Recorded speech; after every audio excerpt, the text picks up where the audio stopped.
June 9th. We are 3 kilometers ahead of schedule and morale is improving. Getting a good night's sleep last night and deciding to add extra portions to today's rations helped tremendously. One of the mining probes went off today, but Jamie has some experience with these, so I'll have her troubleshoot tomorrow. End of audio log 8. Hey, what's going on, party people? This is Blake here at the Sticky Buttons podcast. This is Brandon. And we're just coming at you today. We're going to have a pretty chill episode, and I'm just really excited to be here. Me too, man. We're going to be talking about some pretty interesting stuff here. Co-op games. That's our topic this week. Yeah, co-op games, baby. Do you want to kick us off, Brandon? Like, you want to say like maybe some of your favorites? Yeah, I'll kick it off. So I'll probably highlight Minecraft, Rocket League, Castle Crashers, great one. Have you played that one? Yeah, I played it on the Xbox. Oh, that's crazy, man. That's one of the ones I want to talk about. Like way back, I played that with my friends, and we play like 4 people. Or no, I think we do 2 people online. On Castle Crashers? Yeah. Oh, that's kind of sick. I didn't realize you could do it online. I thought it was just like a couch co-op kind of game. Zombies. Hell yeah, dude. Well, actually, before we kick it off, I want to ask you, do you think there's a difference between co-op games and multiplayer games? And if so, what's the difference? That's a really good question. And I think there definitely is. Like, there are co-op games that are definitely like the story's tailored towards it being a co-op game. Like the gameplay, just about everything. Like, you can tell when a game is tailored for just 2 people to play it. An example of that would be something like... Yeah, I actually got one. Go ahead. I would say, like, I don't know if you remember this, but like the OG like Call of Duty World at War. Do you remember that like really old one where it was like the first one that had zombies? And you could, if you had 2 remotes, you could play the story together. You could play the campaign together. Yeah, I would say that is an example of co-op, but I would not consider like multiplayer co-op. Okay. Even I don't know. Well, it's kind of tricky because like in a lot of multiplayers, you do have like cooperative objectives. Yeah, and I mean, like, I put Rocket League on there because I mean you can play Rocket League like co-op. Just if I have a remote, you have a remote. Yeah. Mm-hmm. But we could also play like just 2 doubles, and that's what like I was thinking, like that's what came to mind first. But then I thought like doubles is just 2-on-2s, and I can say that for any other game like 2K or like 2K is not. You can't do 2-on-2 on 2K, can you? Yeah, you can. You can go to the park with your player and play. I've been wanting to play basketball or like real life basketball because I'm playing 2K. I'm like, damn, like I remember when I was 12, like just playing this every day in the summer. Like I need to get back to playing basketball, but that's besides the point. I digress. Yeah, so I guess where would you say sports games fall in the co-op? I mean, yeah, if we're playing each other, if you're the Rockets and I'm the Nets, we're on the same console.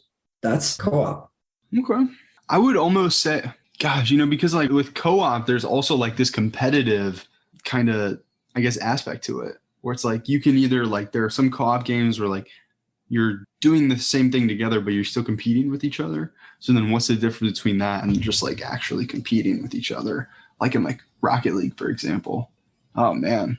I guess I don't really know where I lie on this. I didn't really have a definitive answer when I came into this. When you came up with it, though, what I had in mind and what I think you had in mind were co-op games where it was just, like the story was tailored to it, like a 2-story game, like 2-player on the same console, like everything was tailored for just a co-op experience. Honestly, more of what I was thinking was kind of like party games. Like, how like Mario Kart and like Mario Party, like, how like you can play those together. I think that's kind of really more what I was thinking.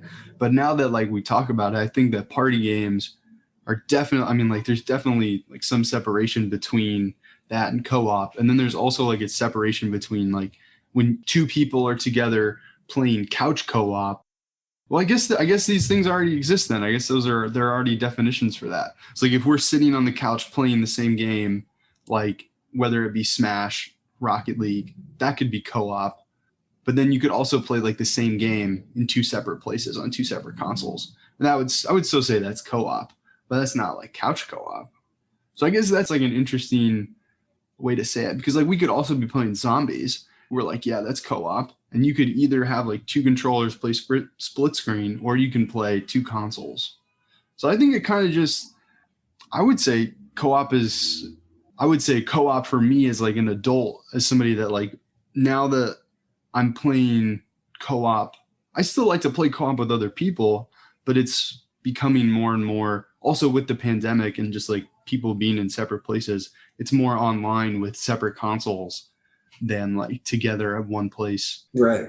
You really hit the nail on the head there, Blake. I'm glad you said that, because that's like a perfect way to kind of, narrow the focus down a bit. Definitely, man. I appreciate that. But what are some of your titles? I really want to talk about Castle Crashers. I was kind of wanting to talk about zombies. I have like one that I'm interested in, but man, I haven't experienced it yet, but I'm really excited to experience it. Fuck it, I'll just say it. That's No Man's Sky, man. Oh. I have never played that multiplayer, but I really want to play that multiplayer. Actually, man, dude, I really just want to completely jump back into that game. I actually just bought the PS4 version of No Man's Sky so I can play it on my PlayStation. Previously, I had it on my Xbox, but I didn't have any friends that had it. And now I have 3 friends that have it, and I know of a 4th person that I just like haven't gotten around to adding them on as a friend yet. So I'm really excited to see what that's going to look like. And also, dude, have you like seen any of the new trailers for the updates that they've put on No Man's Sky recently? Any of the new trailers? Dude, they literally, like in the last 2 years, they've probably doubled the game. And they had already like kind of doubled the game before that as well. So like in this last update, they literally came out a couple weeks ago. You can now, I guess you could do this before, but they added more to it. You can like ride mounts, like pretty much any creature in the game, like you can ride them as a mount. And they also have like legit mechs, like Titans from Titanfall, and they added like a ton of base building mechanics. So I'm just sitting here. I'm like, dude, I gotta jump into this. I'm gonna start fresh. I think that's gonna be the first thing that I stream. I'm really excited for that. Dude, I'm excited for you. I remember you mentioned No Man's Sky before. I think we talked about the trailer. Yeah, dude. If you're not aware, like No Man's Sky, bro. Actually, Brandon, you got to get into this, man. I think that you're gonna fall down like the same kind. If you play this, I feel like it has big Minecraft vibes.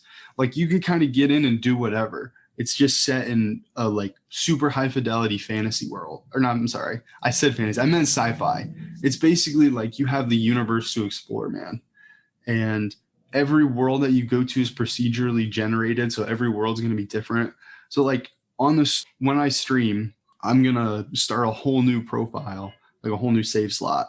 When I jump into that, that is going to be a totally different procedurally generated world than literally anybody that has ever played or will play. Because isn't it like an algorithm that like specifically tells the game like create a rather than like world. Actually saving specific details? That's so creative. And I think that like specific locations are tied to a player data. So like if let's say you and me, we were playing and I think we were going to jump into multiplayer or co-op, I think that you could come to a world that I had my base on, and I could go to a world that you had your base on. But if we were not connected in multiplayer, I could never find your world and vice versa. I see. But it's like crazy, dude. Like you find a ship and like pretty much like within an hour or two, you can like find this, you can take off and just go anywhere. Obviously, like there's some crazy like min-maxing things you can do. And I learned a ton of stuff about this on my like first playthrough. And I'm like, I barely went anywhere. Like I barely did any of the stuff, but you can like crash economies and like just kind of like mid-max like money. And you can totally like do that. And that's so cool. And I just like, as like somebody that like is in finance, I love the fact that you can crash markets in a game. Like you get excited. I do, man. Like it gets me pumped, dude. A week. This is what finance majors get off on. No Man's Sky. Maybe, dude. It straight up maybe. Dude, so you're telling me if I get this game, we can play online on PlayStation? Oh, yeah, for sure. I actually, man, I was going to talk to you about this off the air, but I have an Xbox disc that I'm not using. And I might just lend it to you so you can try it out. Because here's the thing, man. It's one of those things where they constantly are putting out these humongous updates for it. Like they've honestly, dude, they've probably, I don't even know what the word is, like basically they've increased what the original game is by about sixfold, and they have never charged a dime for it. And I don't know if you remember this, They just love it. They just love it. Well, That's actually, man, like they when it came out, it was at the time, it was probably the biggest scandal in gaming to date at the time when it came out, which I mean, like we just lived through the cyberpunk scandal. So like basically it was very similar, like, hey, like you guys promised all these things and they were never delivered. So what's up? And basically nobody played it for a while, and like they got like a terrible rep, and they just like kept putting out updates to get the game closer to their original vision. And they reached that point, and now they have far surpassed it, because now you can ride animals as mounts and you have mechs, and they've like probably tripled the amount of base building that you can do. I think you can create like an entire colony on a world, and I just think that's crazy. So this is like probably, I would honestly, as somebody that is living to date in 2021, I would say this is the biggest comeback story in gaming ever. Like straight up. You're getting me excited. I want to stop recording right now and download this game. Bro, okay, so here's the thing. Here's what I was getting at with that. It's hard to find the game on discount, because they realize that they're like, hey, we have put so much work into this that it, like, they pretty much always have it for full price on the PlayStation Store and the Xbox Store. So what if I bought a disc? That's what I was going to say. We both bought that's what you should do. That's what I did. I was able to get it for like $24 by buying a disc from like a used store. So I'm gonna go to GameStar and check it out. You should, man. They probably have them, because like I said, like so many of these games sold, and it was kind of before the time when it was kind of like right at the beginning of the time when people were like going like all digital and stuff. So yeah. I would definitely recommend trying to get one of those as a disc, just because it'll be a little bit cheaper, because it is an old game, but it's also like I said, like they put so many updates in it that it really is like, even if you played this at launch and you're like, oh man, I was so disappointed in that, like it's going to blow you the heck away. Like you won't be able to pick up your save file. Like don't even bother. Just start a whole new game, because it'll have to show you all the new stuff they've added anyway. So are there in-game purchases? No, not that I've seen. I don't, like I said, man, I don't even think they've never charged a dime for this. And it's like any other company ever would have made this DLC. And in fact, man, I really couldn't be more excited for what they do next. But I think for the foreseeable future, they're still going to keep doing this, because they like just this year made a huge update. Actually, I think they made 2 huge updates this year. So I saw that the game size is at like a measly 10 gigabytes. If it's such a huge game, why is the download file so small? I might just download it and pay full price to just support the creators. I mean, you very well could, man. I'm not really sure. So here's the thing. You might have to do an update. Let's put a pin in this. I actually don't have it downloaded on my PS5 right now, because I've run out of space, man. Already? I don't even want to talk about it, man. I have so many games on this PS5 that I have not even played, man. Yeah, let's not go down that hole. Well, so like, as somebody that, I'll keep this very brief. As somebody that did not have a PlayStation 4, there's so many titles I want to check out. And I just have been, pretty much every single one I've been able to get at least 50 to 70% off over this summer, just because of all the sales that they've had. And like with PlayStation Plus games, but now I'm chocked out of space, man. So I don't know what I'm going to do. We'll just move on. I'll figure it out. Keep you posted. I was thinking about getting a new terabyte thing. Do you hear that? It sounded like, like those pipes, and somebody like hits like they have it like those kids museums. And it's like the pipe, and then they have those like flip-flops. Oh no, it's because I was in my You know what I'm talking about? This is so embarrassing. I know exactly what you're talking about, but I was in my lecture. Everyone was leaving the lecture. Oh, dude, you're in class right now, bro? Yeah, it's a CIS lecture. I'm learning C++. That's all I'm learning is the language. And I just took a class where I learned Python. So I think I can it's just like learning a new language. I mean, I know how to speak English and Spanish, Python and R, and now I'm going to add C++ to the toolbox. I've got English under my belt. I can read cursive though, so. That counts. Not a lot of people. Dude, I can read love cursive, man. I just want to. Me too. I think it's so.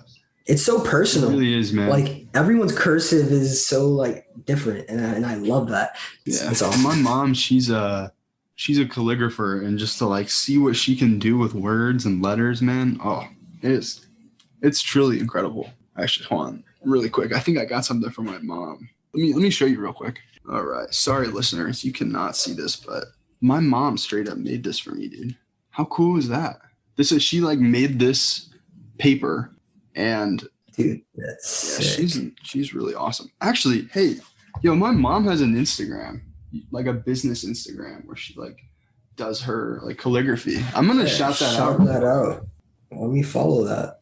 All right, so it's Angie West, ANGIEWEST 3609, and she just posts like all these like things that she does. Sometimes like she'll put like she'll send me like a Christmas card or something, and she'll like put that on the Instagram, which is super sick. That's sick. See her work. Yeah. So I think she wrote something in this as well.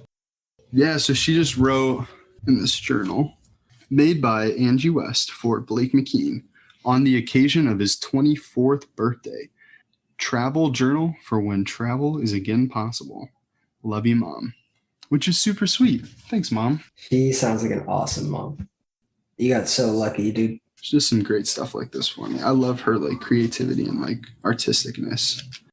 Definitely inspires me to do this pod and just like all the creative projects that I just want to do, man. Be creative, man. Just put stuff out there.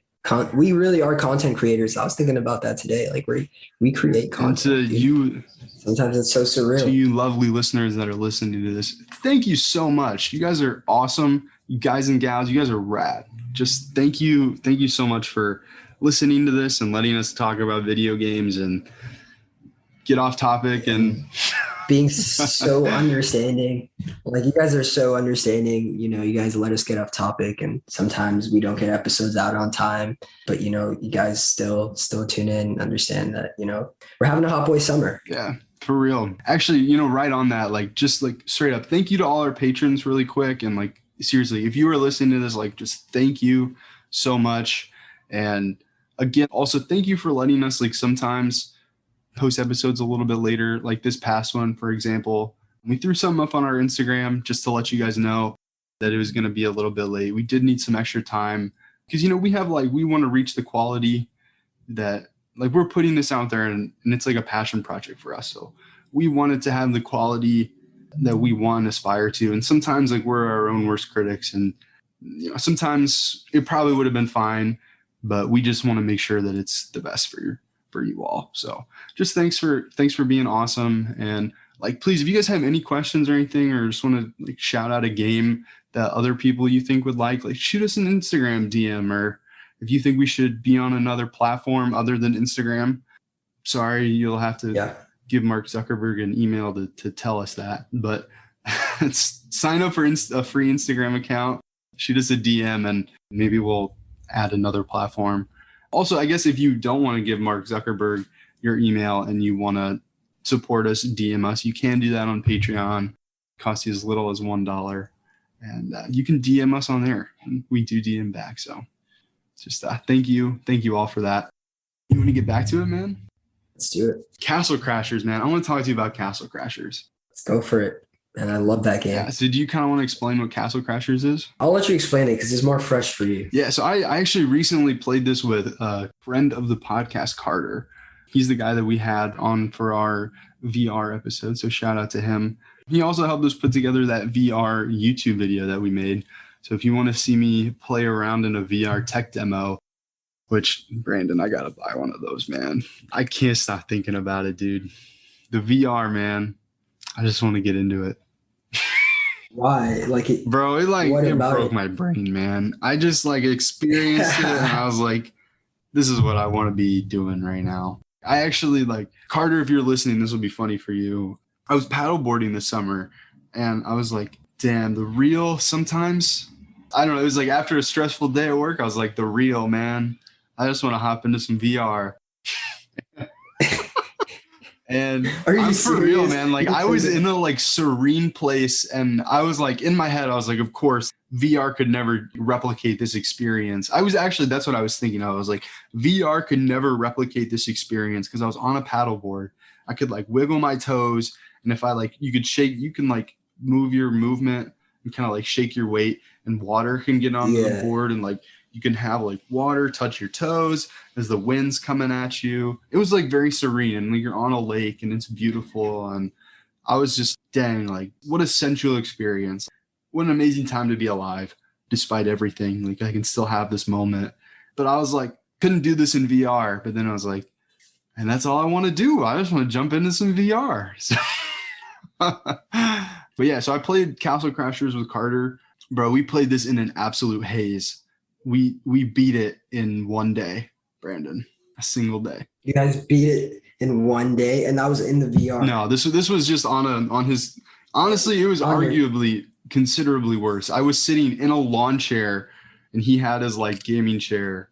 I guess it was more of a desk chair, and I was in a lawn chair, and we just sat there. We started at probably 5 p.m. and like went all the way till like 2 a.m. and then we went to bed.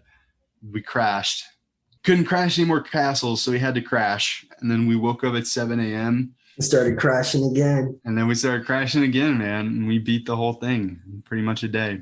It was like a haze, man.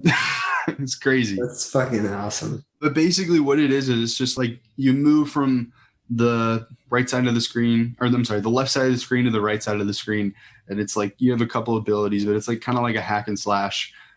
You have like a charged attack, magic attack, and every time you level up, you have the ability to boost the stat, whether it be like your armor, strength, health, magic, all of those. And you can find various weapons and skins throughout the world, and also these like adorable creatures that follow you around. There are a couple that are like considerably OP compared to the other ones. For example, I decided I wanted to play as a mage, and I just like, because of that, I was like, I'm not even going to use my melee. I'm just going to like try to use my magic.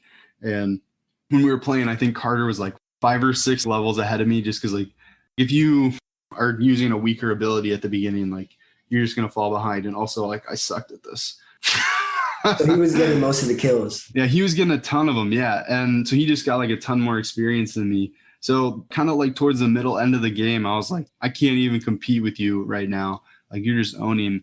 And we found this like little creature that was like you gain double the amount of XP.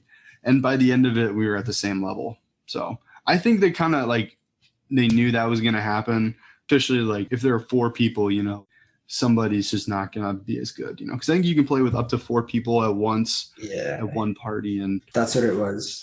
Yeah, like some of them, oh man, actually, I'm just remembering this now. Like there are basically 4 default players, and each one has like a different elemental magic. And sometimes like the elemental magic does like way more damage than like another one.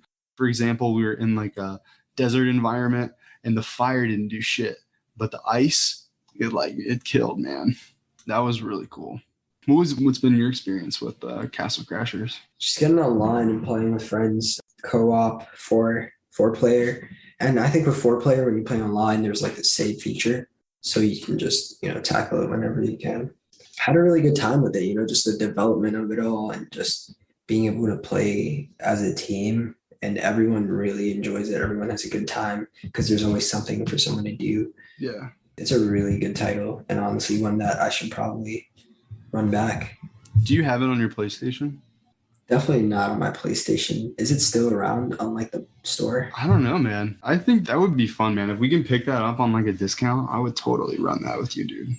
That'd be so fun. Yeah. But yeah, there's like so many things that you can do in that game. Like they have so many different weapons.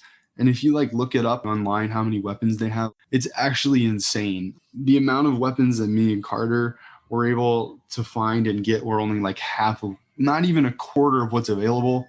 Unfortunately, a lot of them are behind paywalls though. So like I think probably like half the weapons, like you have to pay a little bit extra to be able to use those. But it was really so fun, man. And like we kind of said, there is like a competitive aspect to some co-ops. And when we played it, neither of us had ever played it before. And it was so funny. Like we had just beat a boss and we were like, why can't we complete the objective? And like we were like both like standing next, like we were trying to rescue a princess, which also like this game's super cute and kind of silly, and it's just like in this like kind of cartoony style that like is really vibey and I would say pretty timeless. And then basically kind of we were trying to like free this princess from the ropes, and we were like both attacking it, and then we realized that we could deal damage to each other, and then we like started fighting each other, and we were like, oh, that's what we're supposed to do, like we're supposed to fight each other.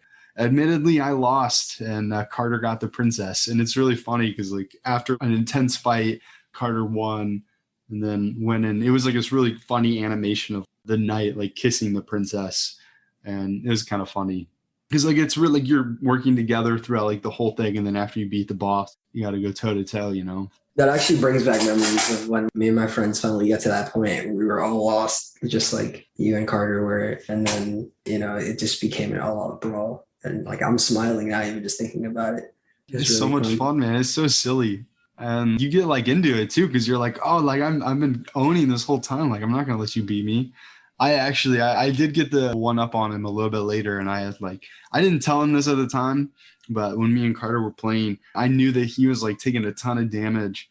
I had like just healed up, and I was like, he could kill the boss on his own, and I kind of like held back. And then as soon as he killed the boss, I just like, started going at him, and he had like half health. Oh, yeah, that was kind of fun. Man, that's smart. I set him up, man. I set him up there. Yeah, dude, it's a great time. It's a great game. I would definitely recommend playing Castle Crashers. I mean, I personally played it in the couch co-op, but yeah, dude, if you really just want to just kick it around with somebody, I really don't think this game is that expensive at this point. Like, and if you've never played this, it's so much fun. If you and a buddy are just hanging out and you're like, hey, like we want to play a game together, Castle Crashers is definitely fun. You'll definitely get something out of it. Yeah. And like Brandon said, you can totally save it where you're at and pick it up later. So, and also like another thing, like let's say me and Carter discovered this. Like let's say you're playing and you both want to try new characters. You have to start over as those two characters. So like if let's say we were going to start something, you and me at my place, and I had the game, and then you left and I had another buddy that came over and we wanted to do the same thing, we could have like our own. I think you might have to use different characters, but like, or maybe a different save slot, but you could totally do the same thing with myriad of different people. Definitely recommend that one. You want to hop into our next co-op game? Any more you want to talk about? Yeah, I actually want to talk about one I didn't put there. It just came to mind. Nintendo co-op games like Mario Party or Mario Kart or, Super Smash Bros. Even like Wii Tennis, like Wii Bowl, all that stuff. Wii Sports Resort, man. So much fun, dude. Honestly, on this like Lego Star Wars, dude, that's a crazy co-op game. As soon as that game comes out, man, you're coming over and we're gonna play some Lego Star Wars. You bet. That's the way to do it, man. Because it's so silly. Like, I'm sorry, I stole the floor from you a little bit there, but dude, the Lego games, they're like built for this co-op, man. Because like it's so silly, and you're just like walking around and like the money's the Lego bits. It's like the Lego things, like not like the 4-piece, not the 2-piece, like just the single Lego bits. Those are like what you find as money. So, and if I like wanted to, I could kill you and then take your Lego bits. And it's just kind of funny because every time you die, like you drop the Lego bits, and it's kind of like a funny like in-game kind of thing. And it's just so much fun, dude. But yeah, go on. What were you saying about the Nintendo games? Mario Party, probably my favorite out of all those co-op games because you can just rock out 2 people, 4 people, and it's a great way to tune out at a party, or if you're like having a gathering or something, just have some fun, some super fun. In college, we would definitely do those for like pre-games and post-games. Yeah. There's a lot of drinking games you can do with Mario Kart. Not to endorse getting super turnt, but also to endorse that. There's some great drinking Mario Kart games out there. That's I didn't know that there were good Mario Kart games. Drinking Mario Kart. Oh man, we had. I'll tell you one that I think this was I think this was one of my. I don't know if they invented this or like this was kind of a thing, but basically the drinking game that we played a lot that was popular in my fraternity, when it was kind of like a pregame kind of thing, and you could play Mario Kart, which also like on this note, like it was called like drinking and driving, which we were all like, don't actually do this in real life. And like, hey, do not drink and drive in real life. Like that is actually fucked up. But basically you could either actually drive your cart or you could drink your beer. And the rule is you couldn't cross the finish line until you finished your beer. Right. So a lot of people, what they would do is they would either start the match, chug their beer, and then go and hope they got a bullet, or they would get to the end and then go. But you couldn't cross the finish line on your third lap until you'd finish your beer. That's funny. And then I think there was like another one where it was like, you can't steer until you finish your beer or something like that. But I don't know. I don't remember. I don't remember all of them. I just remember that one. And I only played it like once or twice because, I mean, you can only really do that for like a circuit. Yeah. You can only do that for like a circuit unless you weigh like 250 and above. Yeah, you'll definitely get drunk pretty quick if you do that. Not to endorse that, but yeah, man, those Mario Party games are fun too. We would do a lot of those as like after parties, like just kind of if we were hanging out after a night out, waiting on some pizza, playing some Mario Party. Have you played the newest Mario Party? Yeah. The one on the Switch? Have you played the raft game?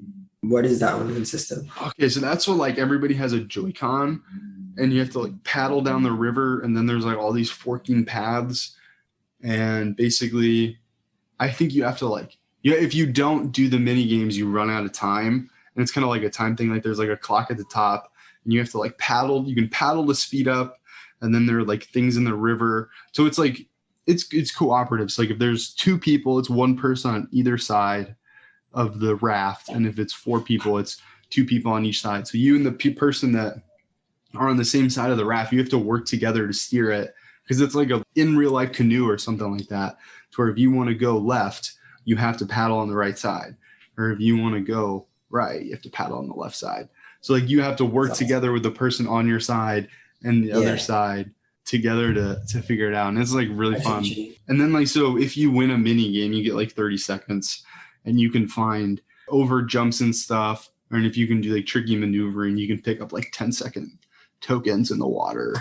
And basically you just have to make sure that you still have time on your clock when you cross the finish line. Yeah. So that's really fun. That I would say that one's way more co-op than like the traditional Mario Party where you're on a board.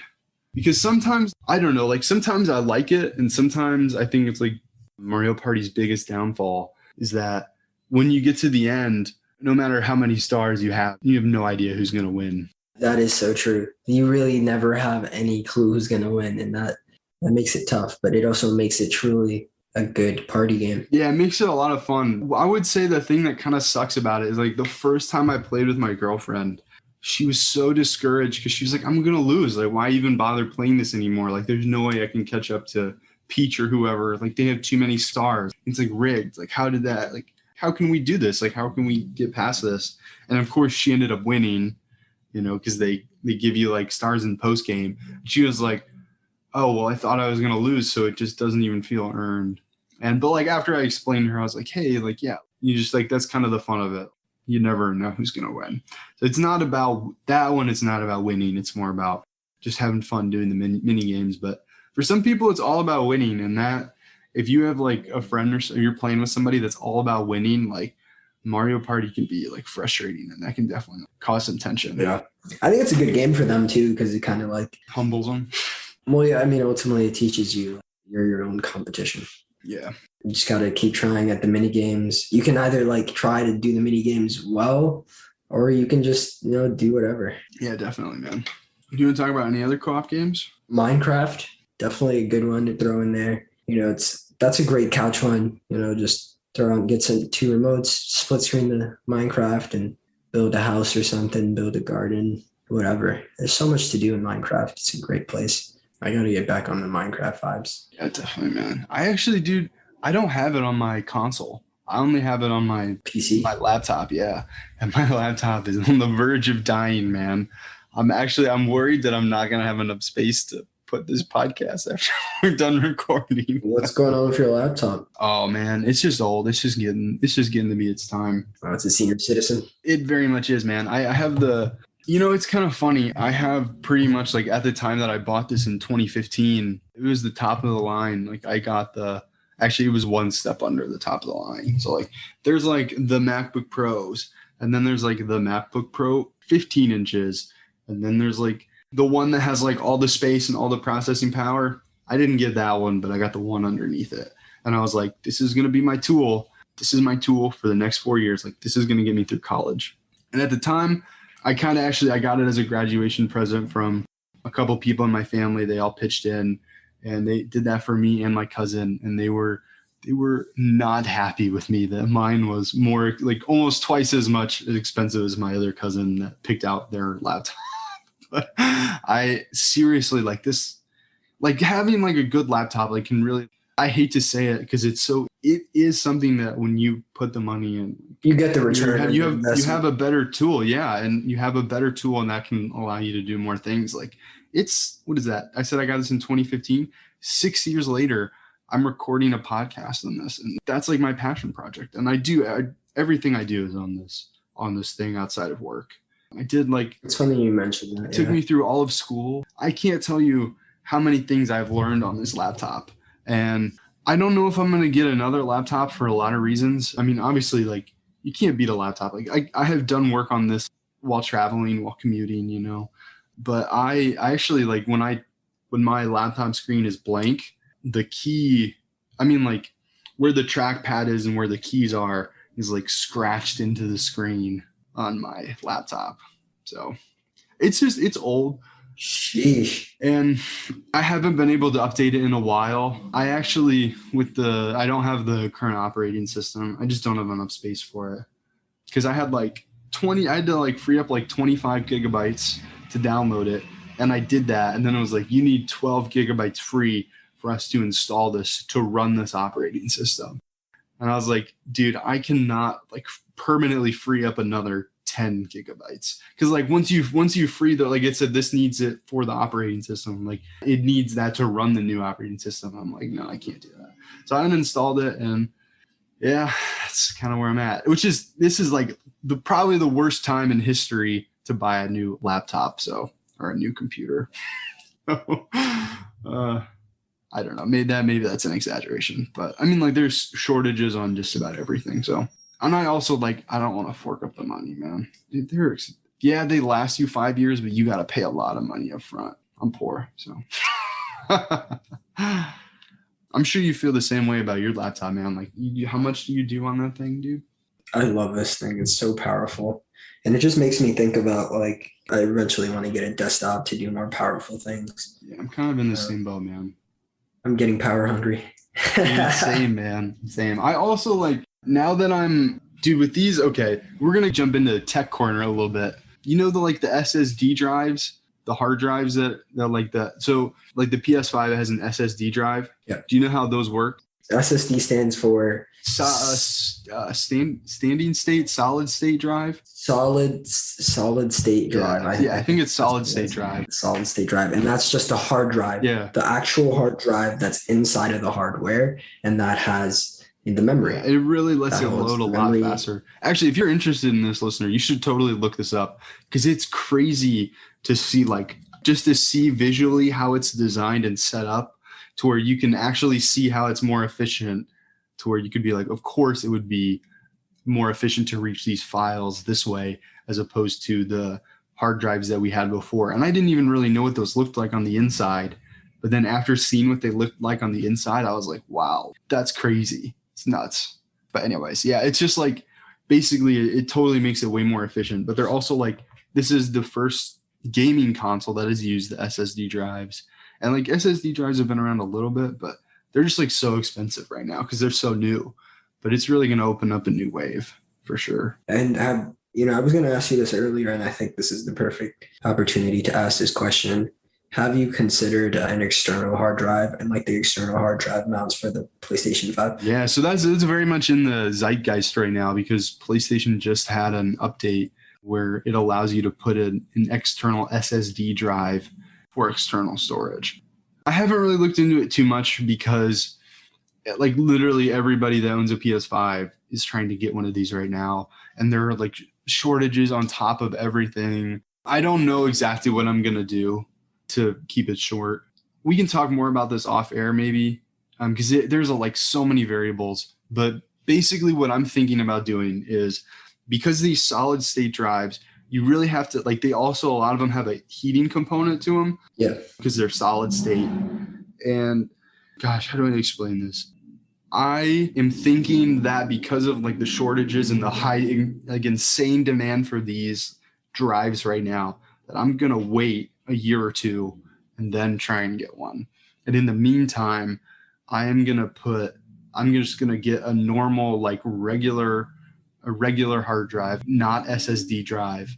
Like I don't remember what it's called, the version. Basically, if you have like a last gen and you got one of those, I'm going to put one of those in. I'm thinking that's what I'm going to do. I'm just going to get one of those, put it in the back of my box, because I think with the SSD drives, I think you actually have to install, like, I think you have to take your shell off your PlayStation 5 and put it in there as well. Yeah, I was watching the video that you're like of what you're referring to, and it looked just tedious. I was like, I don't want to do that to my baby. Yeah. So here's the thing. I think what I'm going to do, I'm going to do some storage management. I'm going to put everything that was last gen, so like PlayStation 4 and before. I don't think I have anything that's PlayStation 4 or anything that's like a free to play game. I think I'm going to put that on the external hard drive. And I just know, it's going to run slower, but I think I'm going to put PlayStation 5 games on the SSD.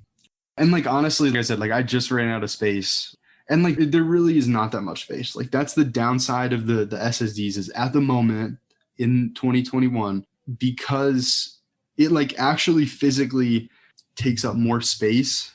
Okay. So like basically what it looks like, if you look at your hand, like just look at your hand, like pretend your hand is your hard drive. Basically, like imagine where your wrist meets your hand. Imagine so like I'm gonna describe a solid state drive. Imagine there's one square right in the middle, and then take a line out from that square and draw two lines, and then there's two squares kind of above it, and then draw a line two lines from each of those, and then on the next line you're gonna have 4. So it goes 1, 2, 4, 8, and I think that like that is how it is stored. Like the physical memory is stored on those squares. Actually, just Google it. Just Google what an SSD drive looks like. And basically it's set up like a filing cabinet instead of how it's set up prior. So it's like one line to the next, to the next, to the next. So, and when you say like you mean bits? Yeah. So basically like that's just like I'm visualizing lines, but basically the thing that is in the front is going to load the thing that is closest to the front of the SSD is going to load faster. So like that would be like your operating system. And then it would be like whatever you have prioritized after that.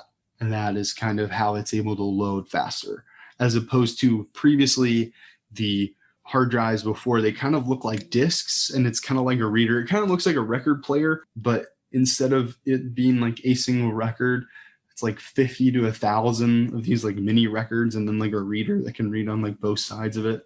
Look it up, because it's really cool. Like you can visually see that you're like, oh, of course, this is the evolution of it. And actually the first time I saw it, I was like, man, like that's crazy. It really feels like, you know how people listen to music, like the first time they invented places where you could, I think it was like the Edison thing. Oh my gosh. It was like the thing that Edison made to where you could hear music on. Do you know what I'm talking about? And it's kind of like this. Yeah, that's like an SSD drive. So Brandon I love looking at like hardware. It's just such a it just reminds you, like if you look at hardware like that, if you look at that, it's like looking at a city. It really is, man. It's literally like looking at a city, and it just reminds you like that's what this universe is. In my head, that's what I imagine the universe to be. It's just like continuous, like. Yeah, and like if you look at the SSD, like what we were talking about earlier. Yeah, like if you look at the SSD, it's like the actual physical distance on that, even though it's only like 2 inches or 2 to 6 inches long, like the things that are up front are going to load faster, somewhat simultaneously, and then it just takes longer for the information from the back to reach the front. And that's the loading time, as opposed to before, like these readers had to find it on discs, which is why it took so much longer. Which also, like what I was saying, it just feels like that is like the Edison thing, like that I was saying, like the previous ones. It just like, I just like saw that and I was like, that's what it looks like to me compared to like a CD or something. You know, I just think it's like crazy that you can just like look at it and be like, of course that would work better. Hello everyone, I am Fury and I am here just to share my experience with SSD because I have used it and I am still using it. In fact, I am using both the SSD and the HDD in my PC. SSD stands for solid state drive while HDD stands for hard disk drive. First of all, I would like to talk about size difference between them. Hard disk drives are big in size and took lots of space. Its dimensions are around 6-inch length, 4-inch width and around 1-inch height, and it is also heavy as its weight is around 720 grams. While in case of SSD, it is small in size. Its dimensions are 4-inch length, 2.5-inch width and around 0.7-inch height. And nowadays, a new type of SSD has been launched called the M2 card. And like the name, its size is also about the size of a card, which is too small, having dimensions 3-inch length, 0.86-inch width, and just 0.09-inch height. So both of these can easily fit in any device like laptops or PlayStations or other systems, etc. Secondly, the performance difference between these two devices is also too much. I am currently using a 600 GB hard disk drive and a 128 GB SSD. Before SSD, my PC took around 50 to 80 seconds to proceed to desktop screen after pressing the power button. Then I shifted my operating system and some other useful applications into SSD and leave all the other stuff in HDD. And after using SSD, now my PC proceeds to desktop screen in not more than 6 to 10 seconds after pressing the power button. It is clear from speed difference that SSD is very efficient as compared to HDD. In easy words, I can say that the difference between SSD and HDD is same as the difference between a DVD drive and a flash drive or USB. The technology used in hard disk drive is same like DVD as it uses spinning disks to read or write data, and in case of SSD the technology used is same like a USB or flash drive as data stored, read or write in electric circuits or cards with no moving parts. Hope I cleared and you all got my point. Thank you. Bye. Anyways, yeah, so the storage of the PlayStation, or I guess next gen consoles, is very much in the zeitgeist. We're not sure what we're gonna do. I'm probably, like I said, I'm probably just gonna get an older one, put it in the back. Because I think that it's just the software to run those drives is more, I don't know if it's more advanced, but it's definitely been around longer. So I think I think it's very minimal as opposed to putting in like a heatsink SSD. You would just have to do a lot more research. Physically, you have to actually put it in there and disassemble your PS5 a little bit. I think it's just the case. Like, I think you just have to disassemble the shell and take some screws. I don't know about that. I don't really remember exactly, but yeah. So I guess just do your own research on that. I'm probably going to go with the easy way because a lot of the things that I have on there are last gen games that I didn't get to experience right now. So that's probably what I'll do. What were we talking about? Oh, we're talking about Minecraft. We really got off topic. Another sidetrack. What were we saying about Minecraft?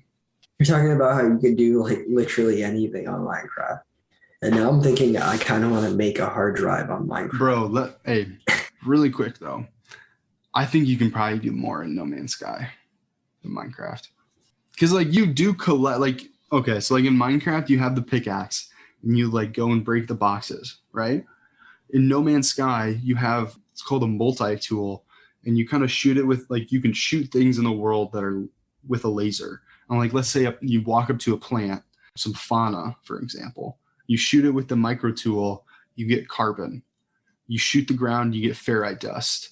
You shoot a rock, you get ferrite dust. You shoot a life form, you get carbon. You can get sodium, and your suit runs on sodium, which I just think is funny. And it's just like all these, like, everything in No Man's Sky breaks down to a molecule instead of a block. So like in Minecraft, I would say everything breaks down to a pixel, which a quote unquote pixel, because like the boxes become smaller. But in No Man's Sky, it's based on moleculars, I guess chemistry. So everything will have like, kind of like, and then you can also, like, one of the first things you have to do in the tutorial, you have to make like this I think it's called like an infuser or something. I don't really remember exactly. But if you put something in that, I think you need like, I don't know how it works. I don't remember if you have to like, it needs a battery to run or something. But I think definitely like you have to power it up somehow. But then it converts whatever element into like a more complex version of that element. So I'm trying to remember what element it is. There's one element that you can get and you can farm really easily. And then if you just like put it through I don't remember, like the compressor or whatever, it like makes it like 10 times as valuable. So it's really cool. It's awesome, dude. I got to check it out. You're making me want to download it. No Man's Sky. Hey man, like you can really like sink so much into it. You should wait because I'm probably going to figure out how to stream that shortly because I really want to, it's like also so chill. Like it really has that like chill Minecraft vibe to it, but it also like, it just looks so serene. And I just want to see how that looks on a next gen console, like a PS5, man. I think that's going to look incredible. Yeah, I'm going to try and run it on my PS5. But also speaking on streaming, I might be streaming soon, guys, some 2K. So definitely tune on in my stream. That's twitch.tv/bprens. Slash what? Bprens. That's my Bprens. Yeah. Here, we'll link it. We'll link it in the show notes too. Yeah. We have a official Sticky Buttons podcast one that I don't know. We're kind of new to it. I think have you done one stream? Yeah, I've done one stream and I saved the broadcast, but then I tried to send it and it just was a whole thing. To like put it up on YouTube? To send it, send the file from my PlayStation to I'm sure I could do it though. But. Yeah, we'll have to, actually I took like a gameplay clip from my Xbox and I tried to put it on my laptop and that was like a whole process. So we'll figure it out. Don't worry, dear listener, don't worry about it. We got it. We'll figure it out. Okay. Jeez. Yeah. But yeah, man, before we hop off, I actually really want to talk about one more game. Are you cool with that? Yeah. All right, man. Dude, I want to talk about Celeste, dude. This was a game that we talked about briefly before. I have since beat it. This is basically the game that I was like, this is like an indie. A lot of people consider this to be the indie platformer game of the century, I guess. I'll just say it. Basically, it's an indie platformer and it's incredibly hard. I'll get into that in a second. And man, it is just like absolutely stunning. Like the pixel art of it is just so beautiful. And like towards the end, it just gets more and more beautiful and stunning and picturesque. There's like a couple different environments and they all just like stylistically, they all just like are really, they really hit home. They like are both new and impressive, but also kind of like nostalgic. And I don't know, they honestly 10 out of 10 on that pixel art. I think it's incredible. And then also like the music is what a lot of people say is just absolutely incredible about it. Like straight up, like the music of this game is insane. I think I originally heard about this game from a podcast called Into the Aether, which you should check out their stuff. Their stuff's rad.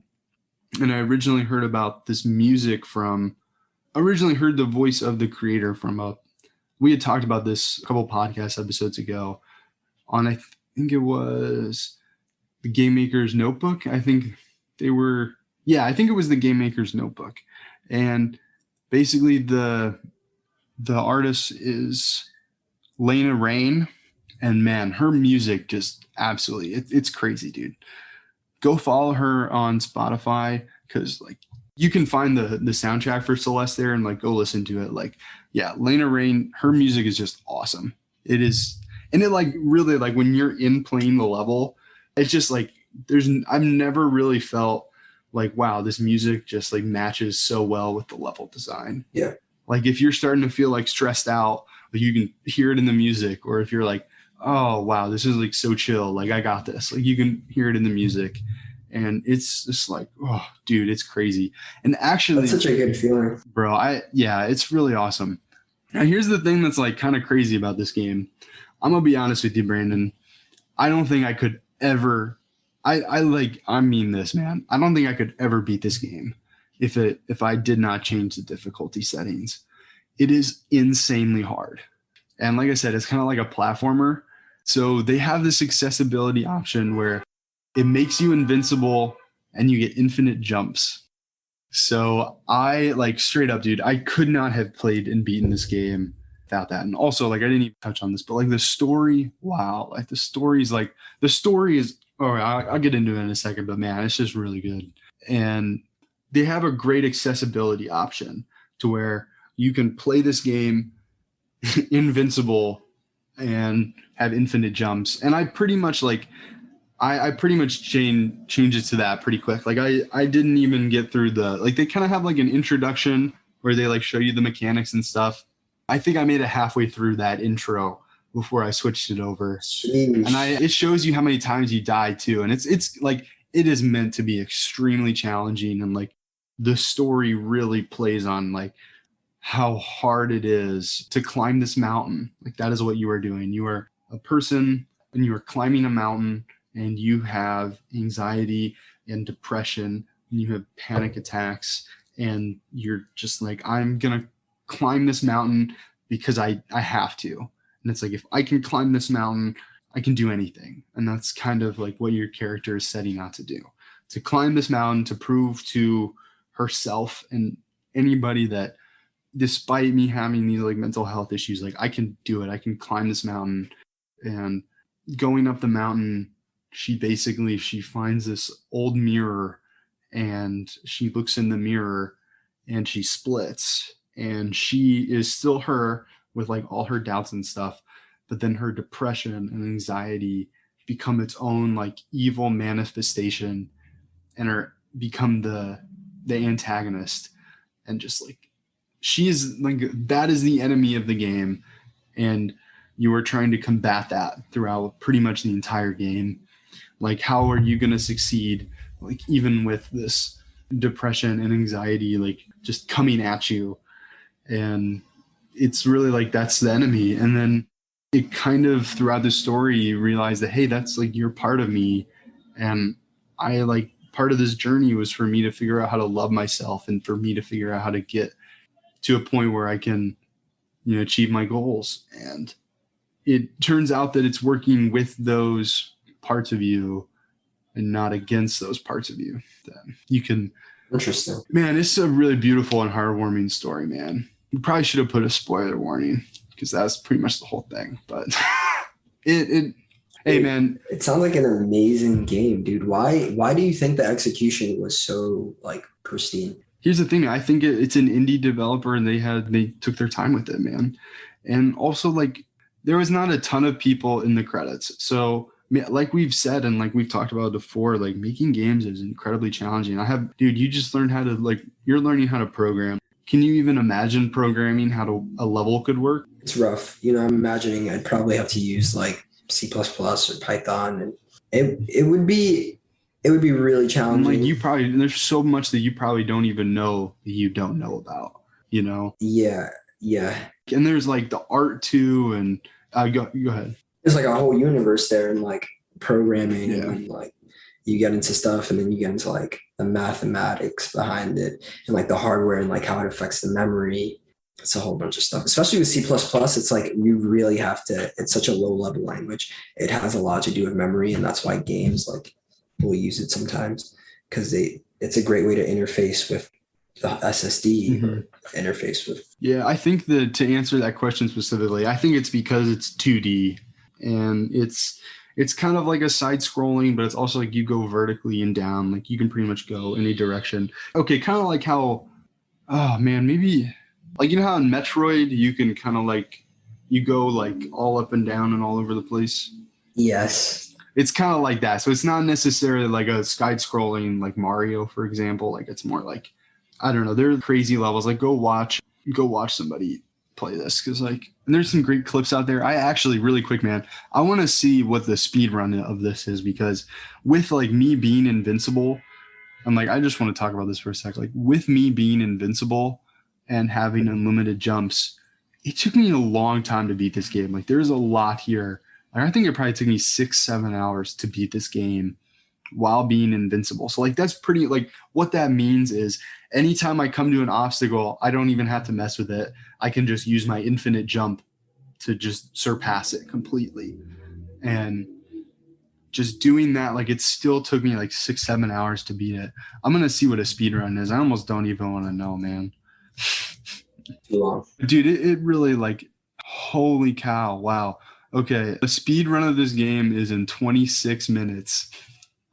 Like I said, I was invincible and had infinite jumps. It took me like 6-7 hours. Also, like platformers are really not my cup of tea. And I never would have been able to play this game if it, like, I never would have been able to beat it and see it through fruition if it did not have that accessibility. Like, I just don't play these kind of games. And I probably would have sunk 10, 15 hours in and been like, there's 6 levels. I can't even make it past the first one. And it like, there does not get easier. It is all uphill, which quite literally, like, you are climbing up a mountain metaphorically and in the game.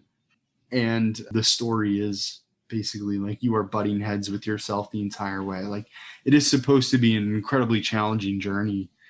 And it really is that. Even with, honestly, even sometimes I had like infinite jumps and I would like stop and I'd like try and do the level and they'd be like, yeah, no way, man. Like, I never could have done this. But yeah, it's just like crazy. And like, honestly, like, there's so many like little things that you can like find inside the game too. Like, I was just like explore, because like I was invincible. I took risks and explored areas that I knew were optional or that I thought were probably optional. And in exploring those, I found this like old rusted computer on like it was like the level, I think, is like you're in like a broken down hotel. And the antagonist of that level is also like, obviously, like you're the the evil version of you, quote unquote. And there's also another antagonist that I won't really get into. If you're exploring this like kind of like broken down haunted hotel, you can find a computer, like a computer terminal in its own room. And if you boot up that computer, it has a mini game.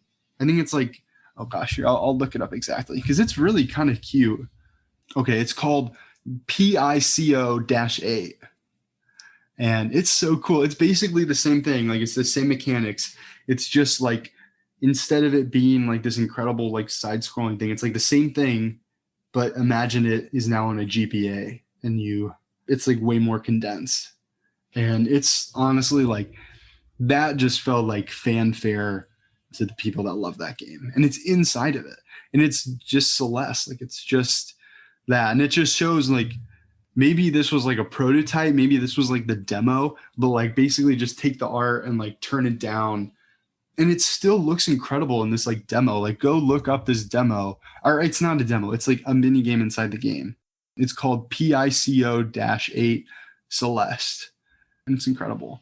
It says, I'm looking online, it said this is a hidden playable version of the original Celeste prototype on a PIC-8 computer, which I'm assuming is an homage to something, but I'm not really sure what it is.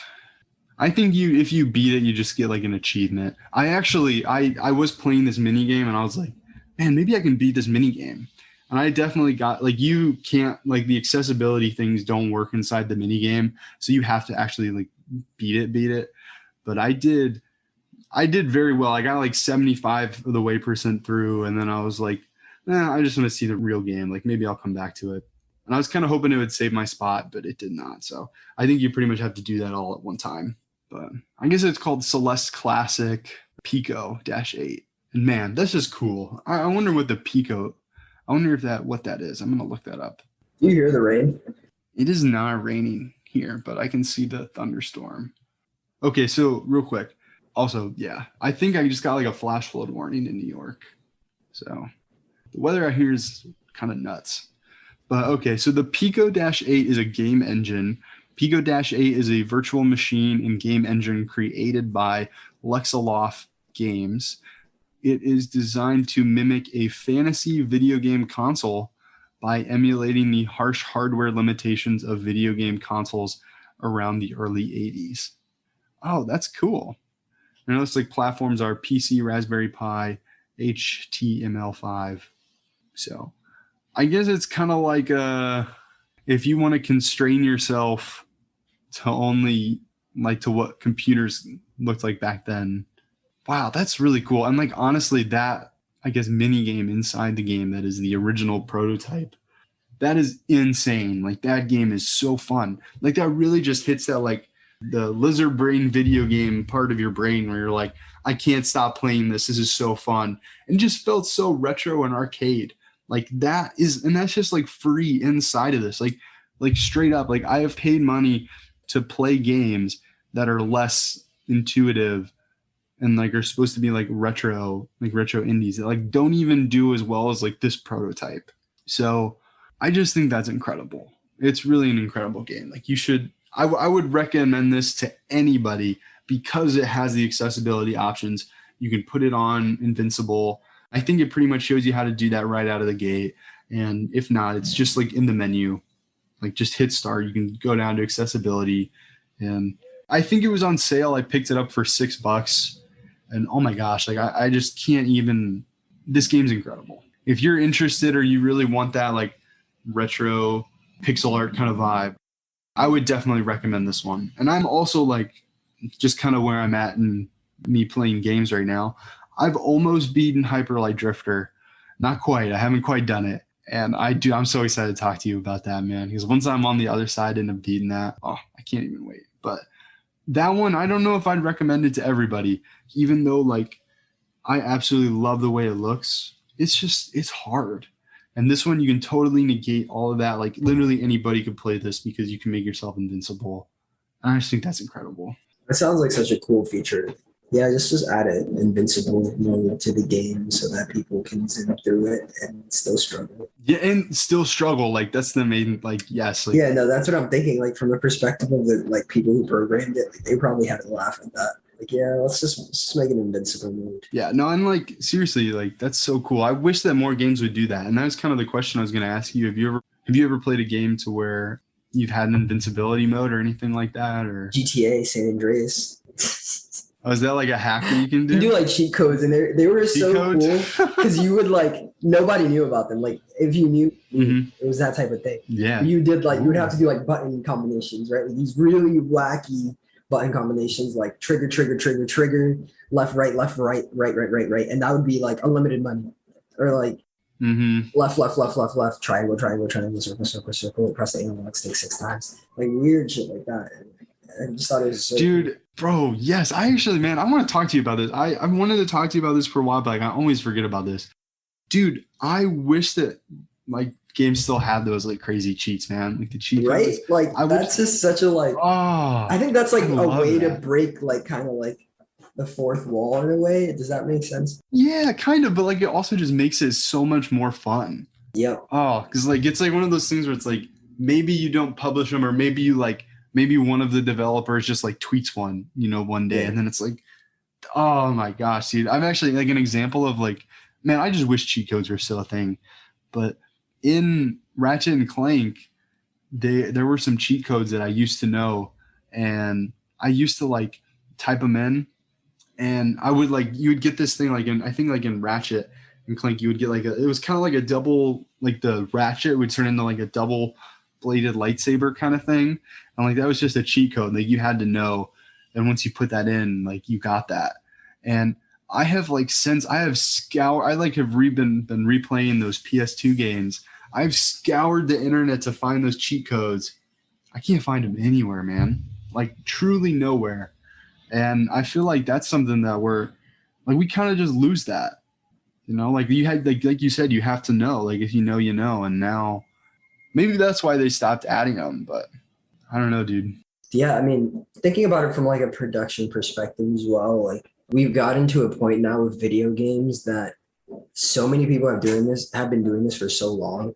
There's probably like a lot of like just business people involved and like stakeholders. Yeah. Like, what, you want to put a cheat code in my game? Like, what are you trying to do? Like that nobody's going to know about. How is that going to like return on investment? Like how is that going to enhance the player experience? Like exactly. Does that quantify into profits? Yeah.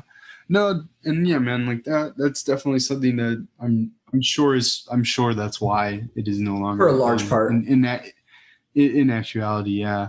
Maybe we'll come back to this, but I actually I wanted to steer down the lens of, I just like in saying this and like just talking about this, it just kind of makes me sad a little bit that I feel like we've lost a lot of things in games.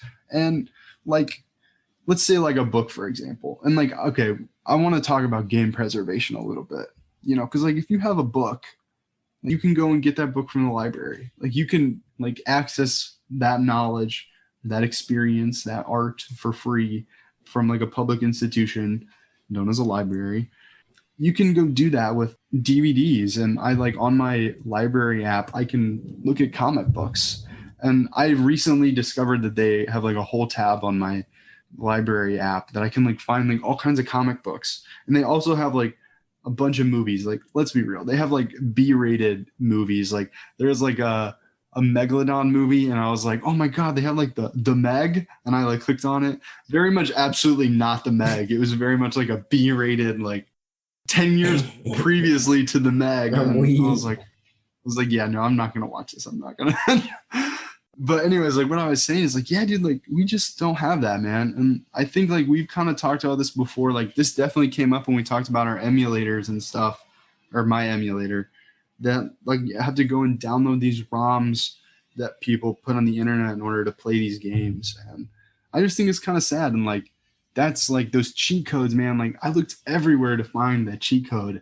I scoured the internet, dude. I probably put 2-3 hours into looking online. I couldn't find it. Couldn't find anything. And I know, oh man, I'm like kicking myself because I'm sure that other people had this as well, but I had like a piece of paper, like a notepad, and I had like all the cheats that I knew written down, and I would keep it inside the game disc, like next to the game manual, like inside the DVD cover. And I would just like pull that piece of paper out, put the cheat codes in, and I'd be good to go, man. That's how I kept it, man. Kept it organized. Is that way you don't have to know, like you like write it down and you don't lose it. But I mean, I don't have the piece of paper anymore. You sell your games, I looked everywhere for that code. I don't know. I don't know. It's just something to think about. I wish that we could, I think everybody feels that way. I wish we could still have those same experiences. And maybe someday we will, man. I've heard some rumors on the internet that Nintendo Online is going to be adding the N64 and the Game Boy. So who knows? Fingers crossed. Fingers crossed. We'll see, dude. We'll see about that. But yeah, definitely go check out Celeste, man. It's incredible. And check out that music too. Check out Lana Rain. Check out her music. Like seriously, like I think she did another recent game that came out, Chicory. And yeah, I've heard a lot of good things about that. I probably won't be picking it up because it's a PC and PlayStation game, but it's like about drawing and stuff. And I can't run it on my laptop. And I think it'd be fun to do with a mouse because it's like drawing game. But yeah, check that out. If you have a PC, check out Chicory, check out those games. Seriously, like if you see Celeste on sale, like just get it. You're not going to lose anything by getting that one or sinking some time into that. Lana Rain was involved in the Minecraft Nether update soundtrack. Dude, yes, she's gotten a ton of notoriety because, like, dude, like I said, like probably one of the best video game soundtracks I've like ever heard. She's kind of like amassed like a little bit of a cult following, but I think she's going to be like one of the biggest names in video game composition or composition in general. Cause like, I don't know, she just gets the mood and the vibe of the art, and then you can just like have that being translated into the music. Like she's got to like see the world in like that language, man. She's so cool. Yeah. Check her out on Twitter too. She's got some pretty cool tweets. I looked at her Twitter and she was just tweeting about like all these games that she was playing, and I was like, that's so rad. Like I don't think anybody's talking about these games, but I love that you are and you're just checking out these cool indie titles. Yeah, I mean, I personally love indie games. So I think it's awesome when indie games get a little bit more mainstream and some notoriety. And I'm like, bro, next time I see you, I'll have to have you sit down and play that Pico classic Celeste, because that game's fun, man. I think anybody can just get into that intuitively and have a good time with that. I gotta listen to that soundtrack. I'm curious to see like the composer, like the composition. Yeah, I mean, I'll be honest. Like I've listened to it while I'm working. It's good, and it's good on it. It's great on its own. But when you're in the game, it just hits different, and it's. I can imagine. She wrote it to the game, so she probably like as a composer, like that's every single like note is. And as somebody that I think like in that episode of the Game Maker's Notebook. Like she talks about like she went to school to do this, and she's like nobody else was doing this, and I had to like I could almost do it. I almost got in, and I couldn't, and then I did another job in the gaming industry for a while, and it's like she like knows and loves games, and she was just drawn to this. So that's awesome when you get to see like somebody's passion. Like, No, yeah, that's amazing. Thank you for telling me about it. yeah, definitely, man. And check her out on Spotify. It's like, I mean, like definitely like if you like lo-fi beats or anything like that, like any classical kind of music, like anything you could just throw on and just as kind of like background music, like while you're working or grinding something out, like it definitely hits the spot. Actually, I want to do a little experiment right now. Hey, Google, play the Celeste soundtrack. Playing the album Celeste on Spotify. Yeah, we'll see what happens. Yeah, we're just gonna keep that in the background playing while we finish up this episode. That's awesome. I already hear the piano keys. Yeah, this is kind of like the beginning, like the intro music. Yeah, that's awesome. All right, man. Do you want to call it? I think we should end it up, man. I think we should. Do you have anything you want to shout out before we end it up? Definitely check out my Twitch. Check out both of our streams. We're going to be streaming really soon, bringing out some other content for you guys. And thank you so much for supporting us on the Patreon. Thank you so much for tuning in, as always. Yeah, yes, absolutely. And if we have like any updates on anything, like we're going to post that to our Instagram. And you hear that music, man? Yeah, it just got real giddy. Yeah, it's awesome. Check out this soundtrack, dude. It's crazy. Yeah, check out all those stuff. We'll put some links down in our episode description. And seriously, thank you so much for listening to this episode. Actually, we haven't done this in a while. We talked about so much. Like it has truly been a blast and a half, Brandon. This was truly a sticky button. This was a sticky button pod. It really was. If you like what you hear from us, the best way for us to grow is for you to share with a friend. I mean, obviously, like it just means the world to us that anybody listens to it to begin with. But we are trying to grow a little bit. We think we've come a long way. I mean, I think we've come a long way, dude. Actually, we're at the end of September, man. This is probably pretty close to about a year from when we started recording originally. No way. It's already been a year. I think it has been, man. Here, let me look really quick. Isn't that like real? That's surreal. That is. Yeah, dude, our first. Oh my God, it's been over a year, man. Our first. What? We missed our anniversary. We just worked so hard. I know. Dude. Well, hey, look, we'll celebrate the anniversary in November because we didn't post our first episode until November. So, we'll celebrate then. We'll have to. Yeah. We'll have to celebrate with our viewers and our Patreon. Like we'll have to celebrate everyone. Yeah, dude. What we should do, man? We should do like a co-op stream, a co-op game. That's what we should do. That's a great idea. But yeah, so decide which one. No Man's Sky. Dude, don't tempt me. But our first episode was recorded on August 25th of 2020. So we've been doing it over a year, man. And I'm actually. Hey, seriously, pat on the back. Congrats to us, man. Big ups. Big ups, man. We're awesome, and we're only gonna, grow. We've grown so much. We're only gonna keep on growing. Yeah. And just thank you. I just want to say thank you again to everyone for supporting us and allowing us to keep going this far. Definitely, it has been so much fun. Like we said, like it's definitely a passion project for us, and we love it a lot. So, yeah, just thanks to everybody again. You guys have a great one.